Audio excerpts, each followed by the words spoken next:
Hello and welcome back to Psychology 301 Learning. This is Dr. Williams and this is Lecture 1E for Unit 1 on non-associative learning. And today we're going to focus on the processes of habituation and sensitization. And both of these are associated with stimuli that are repeated over and over again and our response to them. If you recall from our previous lectures, we're talking about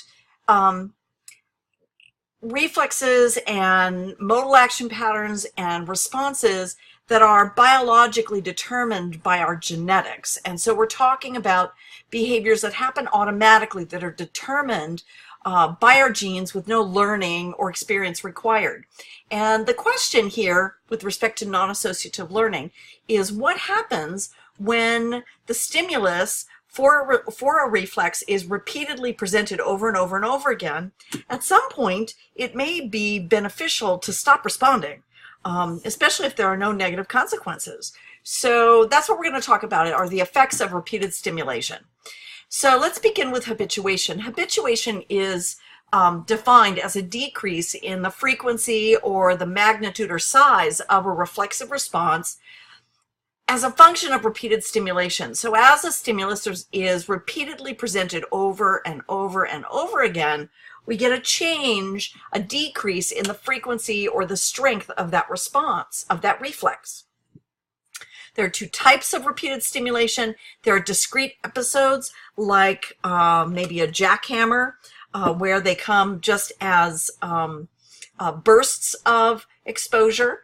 So like brung, brung, brung, repeated discrete episodes of stimulation, or it can be a continuous exposure to a stimulus like a fire alarm, where it just comes on and stays on for a very long period of time.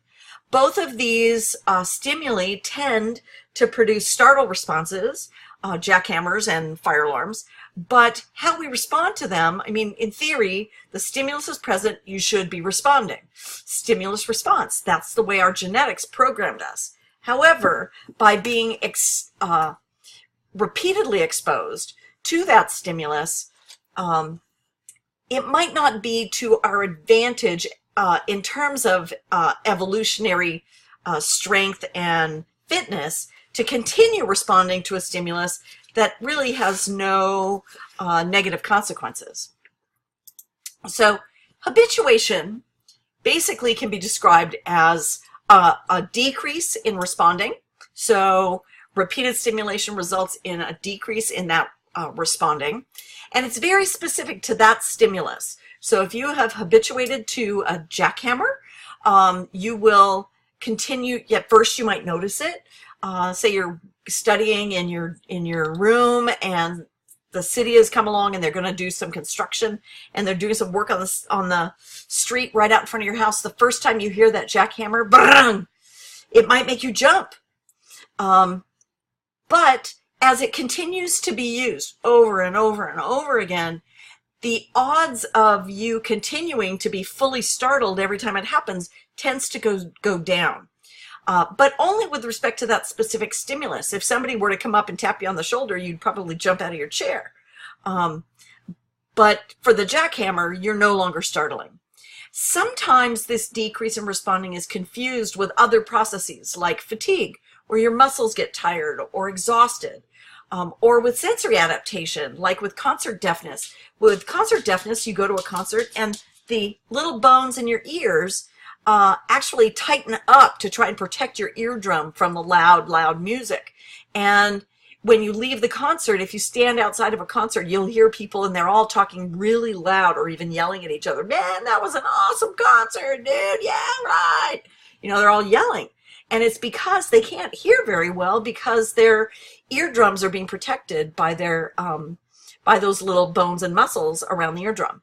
And so the fact that you can't hear it doesn't mean that you've habituated to the sound. It's just that your body has changed in a way to try and protect your ears. So sometimes habituation is confused with things like fatigue or with sensory adaptation like that. but neither of those is stimulus specific. So it isn't, it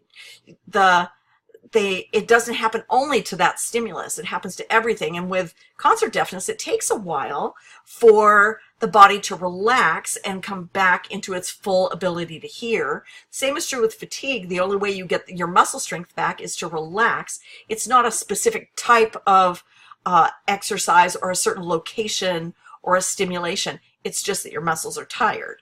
So habituation is a third process that can change your behavior. And it has to do with repeated stimulation, and it's a specific stimulus, and it results in a decrease in the reflex of responding to that stimulus. Now, there are several phenomena that are associated with habituation. One of them is spontaneous recovery. And so like fatigue and like sensory adaptation, if you allow the individual a period of rest, when you represent, so let's say we stop using the jackhammer for the afternoon and you go to bed and you sleep through the night, the next morning when the jackhammer comes back, you'll probably show a startle response the first time you hear it. That's called spontaneous recovery, where you've rested and the behavior comes back. Another way to recover your habituated startle response, in this case, or reflex, whatever it is to present a novel stimulus. You can be completely and fully habituated to the jackhammer, and you're in your room and you're working and and now you're like so used to it you don't even notice it. But if someone were to come over and tap you on the shoulder without you knowing that they're coming up behind you, your startle response would be totally available for that particular, it's a different stimulus. So you present a novel stimulus and that reflex comes right back immediately. And that's a really good way to tell whether it's fatigue or sensory adaptation or actually habituation, is to present a novel stimulus and see whether or not the behavior comes immediately back.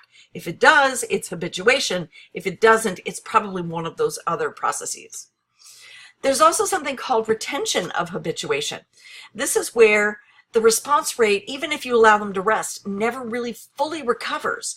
That level of the response, of the reflex, never comes back fully in the presence of particular stimuli. So I have a couple of examples here. Horror movies are a good example. When I was in college, well, even when I was in high school, I was very easily frightened by horror movies. I would go to the movies and see movies like Jaws or Friday the 13th, and I would be terrified by them. And I couldn't, and it would last, the fear that would be instilled in me during the movie would last, in the case of Jaws, for months. I couldn't swim in the ocean. I mean, it was really very disruptive to my life. And so I decided when I was in college that I was going to get over my fear of scary movies. So over a long weekend, I think it was over Thanksgiving weekend. So it was a long weekend. It was like Wednesday, Thursday, Friday, Saturday, and Sunday. I rented every scary movie I could find, every Friday the 13th movie, every Halloween movie. I rented Jaws, Jaws 2, Orca. I read all of these scary movies. Carrie. I rented them all back in the day on Betamax and watched them continuously. And one of the first things I discovered was that I had formed a fear of the music.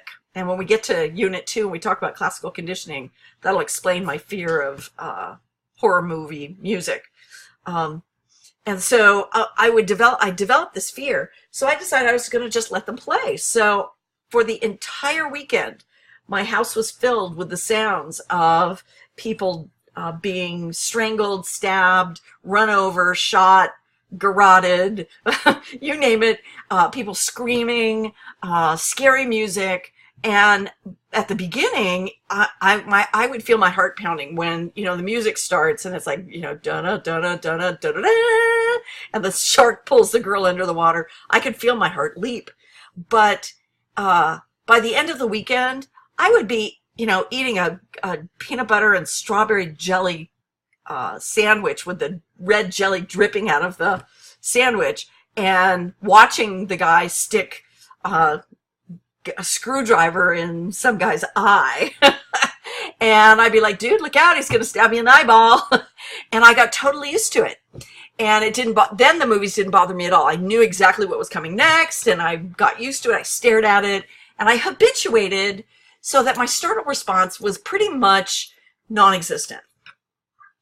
And it worked. Now, of course, dishabituation, spontaneous recovery would suggest that all I needed was a week or two off, and then it would be scary again. And that is true. My fear did return a little bit, but it was never as bad after that. And for a long time, I didn't have any fear of scary movies. And even today, they don't bother me as much as they used to. I don't have those kinds of really strong emotional reactions when I'm watching movies. And so I have this retention of habituation. Now, this is just an anecdote. I'm just telling you a story. But there was a study where some researchers took owl statues. This was in the Midwest. And they took owl statues out into a field where starlings were nesting. And starlings, they're imported, they're non-resident birds, the European starling, and they live in huge flocks, sometimes between 1,000 and 2,000 birds in a single flock.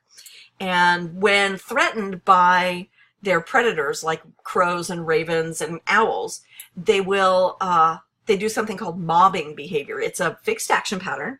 It's a modal action pattern where they all fly up together. So, you know, maybe 500 or 600 birds all at once come flying at and dive bomb these predator birds. And so they fly at them. You sometimes will see some of the local birds here kind of in a group mobbing the local crows. But in this particular setting, there were hundreds and hundreds of birds, and they would mob these predators. So the researchers decided that this is probably, you know, a modal action pattern, and they wanted to look at habituation.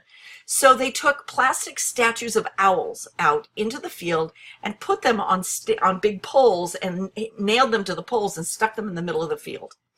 And then videotaped and observed what happened. And of course, the very first day that they did this, there was a huge amount of mobbing behavior. Hundreds and hundreds of birds would fly at these statues, and they would dive bomb them. And not only do they dive bomb them, but they actually they poop on them. I'm sorry. This is part of the mobbing behaviors, that they descend on their predators and they poop on them. So the predators will fly away. And so they do this to these statues. And apparently, I mean, the statues got almost unrecognizable after the first day. And so they would go out at night, they would clean them off, and the next day they would get more mobbing behavior. But each day, the amount of mobbing behavior decreased and decreased and decreased until there was just sort of a minimum level of any kind of behavior. The birds had all habituated to these statues. So at that point, they took the statues away. They removed them and let the birds in the field rest for 2 weeks with no statues. Then they went back and they put the statues back in the field. And what they saw was an increase. So they saw a spontaneous recovery. They did see a reestablishment of those baseline mobbing behaviors from the starlings, but not at baseline levels. It never came back fully. They never really mobbed the owl statues the same way that they had done the very first day of the experiment. And so it's kind of interesting that you get this retention, long-term retention of habituation. And then finally, the last phenomenon is something called generalization of habituation, where responding to your stimulus, whatever that stimulus is, that drop in responding that's typical of habituation may generalize to other stimuli that are similar to the original stimulus. So we used, in our example, we used a jackhammer. If you've got a jackhammer going off outside your window every 5 minutes all morning long, the odds of you hearing someone knock on the door are pretty low, because knocking on the door is similar to the sound of a jackhammer.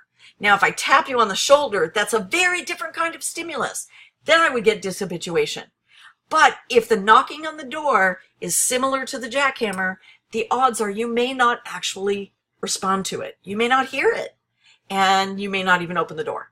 So that would be generalization of habituation, an example. So that the decrease in responding will generalize to other stimuli that are similar to the original stimulus that you were habituated to. So here is an example from your book. This is a study in which babies, infants, were seated in front of a screen that had different kinds of visual stimuli on them. And in this case, they're looking at a grid pattern. It's a 4x4 grid pattern. And they were asked to look at a 4x4 and then one that I think is 12x12. And they measure how long the baby stares. You can see, I'm going to use my cursor here. You can see that they have holes in the wall where they can videotape the baby's gaze. They can watch the baby and see how long the baby's actually looking at the image. And what they found is that in this study, the babies who looked at the 12x12 grid showed a longer fixation time than they did to the 4x4 grid. So the first group consists of this 4x4 checkerboard pattern, and the second group, they get a 12x12 checkerboard pattern.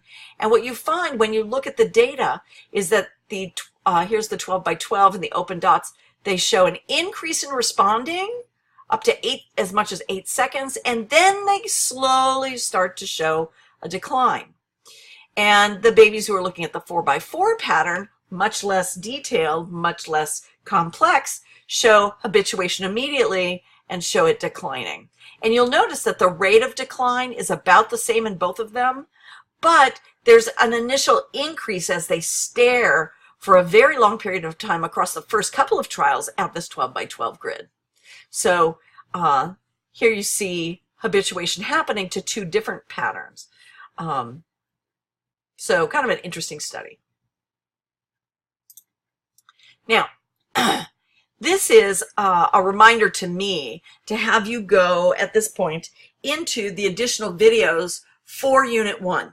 And there is a video that shows the habituation of the antenna retraction response in snails. And so I'd like you to go watch it. It's about a 12-minute video. And what they do is they stimulate the forehead of these large African snails, and they retract their antennae, and then they press a timer, and they keep track of the time that it takes for their antennae to come back out. And they do this over many trials, and you'll see habituation happening as they go through this experiment. When you go watch this video, so pause the lecture, go and watch the video, and then when you come back, you can unpause the lecture, and you can come back to this point and then pick up where you left off. All right, I'll see you back in a minute.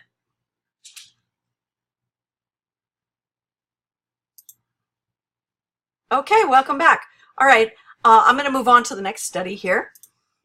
So the next study about habituation that I'd like to talk about is a study by Peak and Vino from 1973. It's a great little study. It was a really good demonstration of habituation. And so the study basically takes place in the laboratory, and they use fish. They use 3-spine stickleback fish. You remember they're the males. They get very aggressive when they see a female. Or when they see another male, and they have little courtship rituals when they see a female. And here they're using 2 males. So the methodology is that in phase 1, the first thing that they did was they established aquariums in the lab with male 3-spine stickleback fish, 1 to each aquarium, who are the resident fish. They live in those tanks, and those are their tanks that they live in. And in phase 1, they take a second male 3-spine stickleback, and this is during the breeding season, so their bellies are red, and they put him in a very long graduated cylinder that is filled with water. And so they put this other male in this tube, and they lower the tube down into the resident fish's aquarium. So let me show you what this looks a little bit like. I made this little thing up. So here's our little resident fish swimming around in the aquarium, and here is another male in a tube filled with water, lowered into his tank. So this is the experimental, the phase 1 experimental condition. All right. So, and what they do is the resident male sees the other male, and he rushes over and tries to bite him, to chase him away. And they record the number of bites per minute that he attempts. And after 30 minutes, they remove the intruder and give him a rest, just for maybe 30 seconds. Then phase 2, they divide the aquariums up into 4 groups, and they put the tube back down into the tanks. But each group gets a little bit of a variation on what they've already experienced. So each resident sees one of the following conditions. For the resident fish in group 1, they see the same fish put back in exactly the same place. For group 2, they see the same fish, but the tube is placed in a different location in the tank, so the fish moves location, but it's still the same fish. In group 3, the resident fish in group 3 see the tube comes back into the same place, but now it has a different fish in it. So it's a different fish, but it's still in the same place. And group 4 gets a different fish placed in a different location. And so they're looking to see what habituation looks like, and whether or not you're going to get dishabituation by changing the fish or changing the location. So they're able to see the phenomenon of dishabituation as it relates to these 4 different conditions. And the prediction is basically that when you put the same fish back in the same place, you should pretty much see the same level of habituation. They should kind of just continue habituating. The biggest change in this group assumes that a different fish put into a different place represents the most novel stimulus. And so when you put in a novel stimulus, you should see the behavior come back. So we would expect to see a big recovery for group 4. And then the question for groups 2 and 3 are really, what is more novel? The same fish in a different place or a different fish in the same place? So is it the fish that matters or the location that matters? So here they are, they're in their little tanks, they take them out, they put them back in again in one of those 4 locations, and here's the data. So let's look here at the left-hand side. I'll use my little cursor here, and you'll see at the bottom we have, starting at the top, we have different fish, different place, different fish, same place, same fish, different place, and same fish, same place. And so what you see is that the dotted lines are the different fish, and the solid lines are the same fish. And what you see is that, what you see immediately is that because they're all, although they're going to be in these different groups, they aren't in the first phase. So for the first 30 minutes, these are 2-minute blocks of 2-minute periods. So 15 2-minute periods, 30 minutes overall. And what you see is that they all start out about the same. In the first 2-minute period, they're showing somewhere around 100 to 120 bites per minute, so per 2-minute interval. So it's about 1 per second. And so you see, but then you see it goes up for the next several 2-minute periods. It goes up, and it really takes about 5 or 6 minutes for it to get back to that initial level. And then we start to see the habituation kicking in, and they map one right on top of the other. They're, you know, if you bet the best fit line, they'd all fall right in about the same location.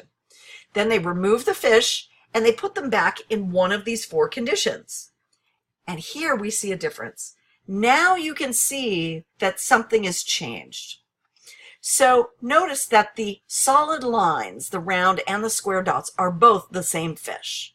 So clearly, if you put the same fish back in, the amount of habituation appears to continue. There's a little bit of spontaneous recovery. There's a little bit of dishabituation here. So there's a little bit of an increase from where they were at the bottom. They were down here. Here it's about the same, but then they show a little increase, and then habituation continues. But it's pretty much a continuation of what we see in phase 1. But when you change the fish, the dotted lines, there's obviously a much bigger effect. Putting a different fish in is clearly a meaningful change. Here we have this different fish in the same place. We see, again, we see an increase. He's down here and he increases to here, but then he habituates very quickly and maps once again on with those other two conditions. But it is the different fish in a different place that we see true dishabituation happening. Clearly, as predicted, there's a huge recovery. And in fact, this recovery is higher than the highest level of responding in phase 1. So there's actually what we would call a sensitization effect, and I'll get into that in a little while.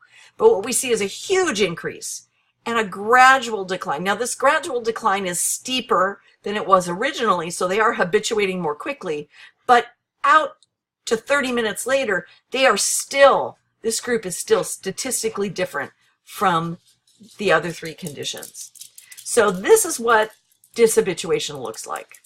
That's pretty powerful. This is a great experiment.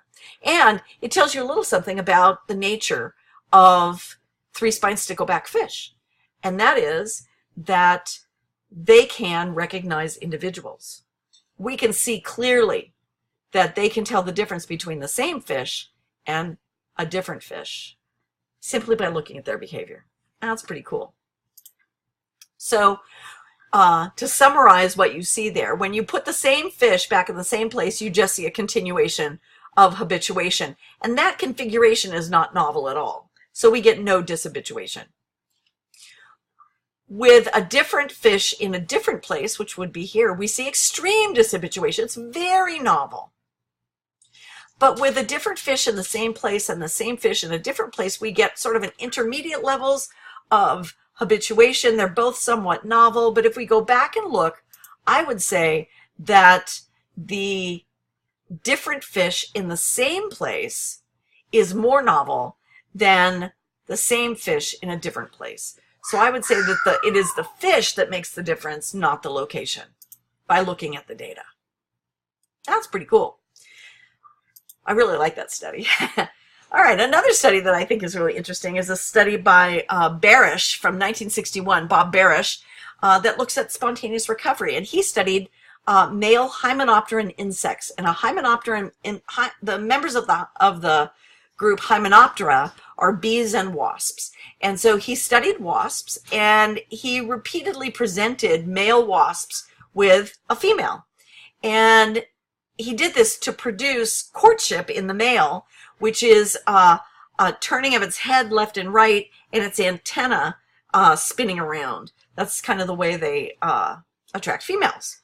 And he would leave them with this female until habituation would occur. And so he'd leave them with the same female for an extended period of time, and the males would ultimately stop the head series. It's called a head series, and they would stop this courtship ritual.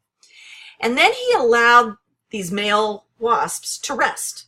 Some were able to rest for 30 seconds, others were allowed to rest for 60 minutes, and others were allowed to rest for 24 hours.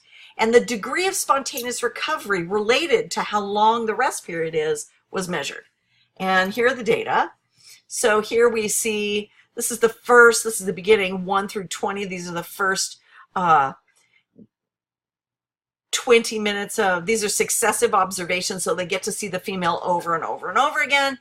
And you'll see that after, the number of head series per observation period are up around 6 for all of them. But as they are allowed to, as they continue being exposed, it drops off. I mean, they get bored with their females pretty quick. I don't have very much respect for these wasps. No, I'm kidding. And now we have our 3 groups, A, B, and C. A gets to rest for 30 seconds, B gets to rest for 60 minutes, and C gets to rest for 24 hours. And you can see directly the relationship in terms of how much spontaneous recovery is seen. With a 30 seconds rest, there's virtually no recovery at all. With 24 hours rest, with 60 minutes rest, you get a little bit of recovery, about 50%. And with 24 hours, you get close to 100% recovery. So you can see that recovery of that courtship ritual is directly related to how much rest they're allowed to have before being re-exposed to the female. All right. Now, I I have another video on giant East African snails. They make great pets. They're great subjects for habituation experiments, and they're huge. I mean, look at how big they are, and they're so affectionate. They learn to be very, very gentle and very affectionate. And so there's another video in that series of I think it's a little boy petting his pet snail, and the snail's completely habituated to the little boy. So we saw touching them and how they would retract into their shell. And now you can see one that's fully habituated to being petted and touched all the time, and it's quite extraordinary. So you want to go watch that video as well, and then come back. All right, we'll see you when you get back. Okay, welcome back. And so I really like these snails. Are a perfect example of a species that are a good subject for habituation studies. It's really kind of cool that you can actually see them go through that process and then see how habituation makes animals docile. That's part of what's going on. It's really not, we like to think that our animals love us, but really a lot of what you see is more related to their habituation of their fear of us. Okay, so what I'd like to do now is talk a little bit about sensitization. A lot of people try to explain sensitization as being the opposite of habituation, and it may appear to be that that's the case at first glance, but it's much more complex than that.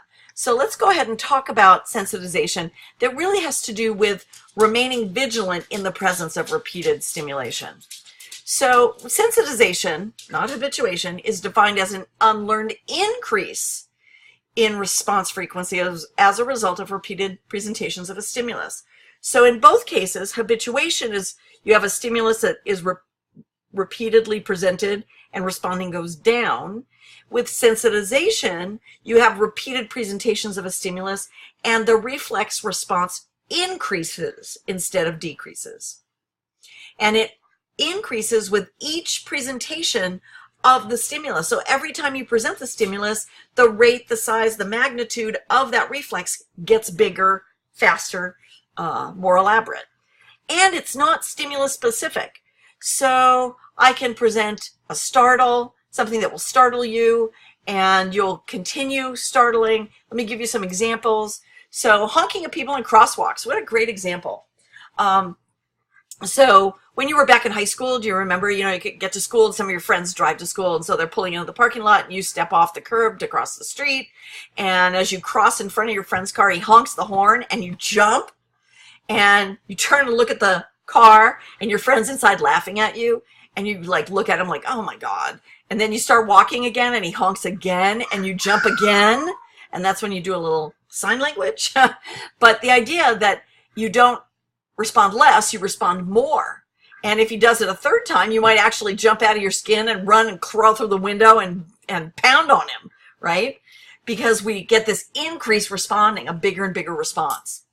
Scary novels. I don't know if any of you like scary novels or scary movies. Scary novels are more likely to scare me these days, where you're laying in bed at night, and you're home alone, and your friends have gone for, you're here in Ellensburg or wherever you are, and your roommates are all gone, and you're home alone at night. It's the middle of the night. You're reading a scary book, and you hear something. Maybe the house settles, or you hear something, some yelling across the street, and suddenly it's like somebody's turned on a switch, and you're so sensitive to every noise in the house. You hear the water dripping, you can hear the house settling, you can hear the wind blowing the leaves around outside. It's like everything suddenly comes into focus, either hearing or visual focus, and it's like you're aware of everything. It's like you're super, super sensitive. That's what sensitization is really all about, okay? I remember, my daughter's 18 and she was probably 2 at the time, so this is like 15, 16 years ago. And my husband was a student at UW, and so he would leave during the week, and I would be home alone with my daughter during the week, and he would come home on the weekends. Just enough time for me to have a real appreciation for real single moms. So I remember being home, and my daughter and I would watch Fear Factor. She was 2. We would watch Fear Factor together. And I remember she would say things like, Mommy, you eat that? When they would be like eating gross, disgusting stuff. We're like, no, honey, I would not eat that. But it was sometimes it was scary. I mean, it was really heart pounding. They would have, the thing I couldn't do would be all of the stuff they do with heights, like, having to climb on an apparatus to pull off flags or whatever. That would like freak me out, get my heart pounding. And I would get very sensitized by this stuff. And so I would put her to bed, and then I would go back out in the living room, and I would sit there, and I could hear everything. I mean, I could hear the sink dripping. I could hear, I'd try to listen and hear her breathing in the next room, and I could hear the wind blowing outside. And one night I hear someone I hear footsteps on my roof. I actually hear what sounds like someone walking across my roof. It was terrifying. And so I freak out. I turn off all the lights, and I get on the phone, and I call 911. And, I had been a professor just long enough for people to have started graduating. And so I call 911, and I say, there's someone on my roof.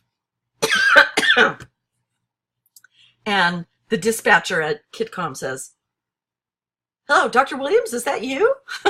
I'm like, who's this? Oh, this is Joe. I was in your class 2 quarters ago. I'm like, oh my God. So I'm like, Joe, there's somebody on my roof. So he's like, what do you mean? I said, I think there's someone walking on my roof. I can hear their boots walking around on the roof. So he says, I'm going to send a car out. So I'm sitting there in the dark in my house, terrified. I don't want to turn on any lights. I don't want to make any noise. The person might try to come in, right? And as I'm sitting there, the time goes by, tick, tick, tick. I can hear the clock ticking. And suddenly a flashlight comes through my living room window. Ah! It scares the holy bejeebies out of me. Again, sensitization. And I'm terrified. But I realize after it happens, oh, that must be the policeman. He knocks on the door. And I open the door. He says, ma'am, I hear you have a problem. I said, there's somebody on my roof. He says, ma'am, I'll check it out. He leaves and walks around the house. And so he's walking around the house. And I'm kind of walking around inside the house waiting to hear somebody fall off my roof, And the flashlight goes through my kitchen window and scares me again. And a little bit later, knock, knock, knock. I hear knocking on the door. I go to the door. I open the door, and he says, ma'am, do you own a cat? I'm like, yes, but not one that wears army boots. Come on. He says, ma'am, there's a cat on your roof.